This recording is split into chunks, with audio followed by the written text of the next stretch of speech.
our recent conversation, there was a line of thought that I was unable to fully develop concerning the fundamentals of Vedic astrology, as you put it. We were both looking at the South Indian chart, the square chart.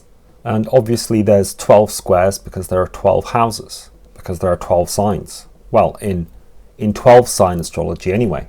And it's these houses that relate most to our earthly life. The term house is kind of strange, and it can be unhelpful because we can think of bricks and mortar houses that we live in. The Indian word for house in an astrological sense is bhava, and it means birth or becoming. And so it is through the bhava that we manifest, that we become external, an external reality. This is the nature of the ascendant, the sign that was on the eastern horizon at the time of birth, at the time you came out of your mother's womb. So through the bhavas, your soul takes form, and you literally become a birth chart.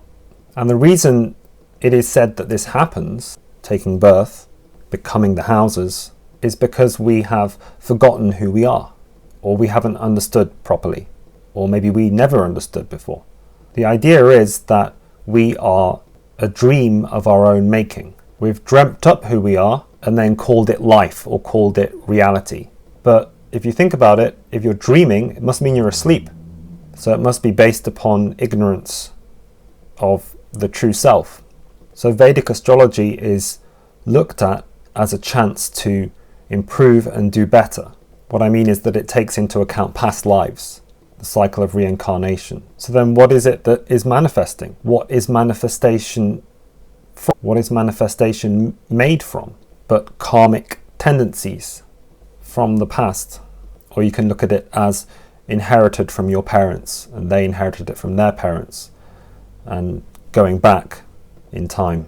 And so those karmic tendencies are on the mental level. They're from the mind. So these karmic tendencies then pertain to the zodiac, the 12 signs. The 12 signs are an expression of your consciousness. They're how we feel.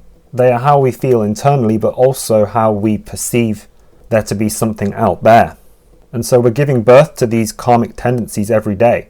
And some of us are learning, and some of us are making the same issues and mistakes. But we're all meant to mess up and improve. This is the idea. There's always help. We're never divorced from our soul. The bhavas, the houses, ground our consciousness, and the consciousness receives our soul. It's just that it's a sevenfold soul when we look at it as planets through astrology. So Vedic astrology is very tightly integrated, or at least classical Parashara astrology is like this at a high level, because there are many different types of Indian astrology. Some people think that Vedic astrology is fatalistic, too fatalistic, but it's not really. It's like what we were saying about there's the astrology and then there's the people interpreting. So the vast majority of people interpreting are not going to be any good. This goes for anything in life, any subject or any field that you're in. You know, if someone looks at your birth chart and Saturn is in your 7th house and they say your relationship will end, it's not true. That's a bad interpretation. What would be better to say is that your relationship will be under a lot of pressure during this time period. It could become very stressful at this time due to these reasons, and so on. And actually what I just talked about is an example of being too literal, which is maybe not Vedic specific, but certainly I've seen examples of this.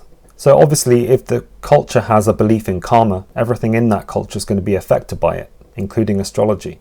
So yes, there's an emphasis on the past, but any good astrologer should be able to see that that doesn't mean that they think that nothing is going to change in your life, that change and transformation is not possible. It's more the idea that you're reliving the past, but with a new awareness. And that new awareness enables you to modify the past in the present, if that makes sense.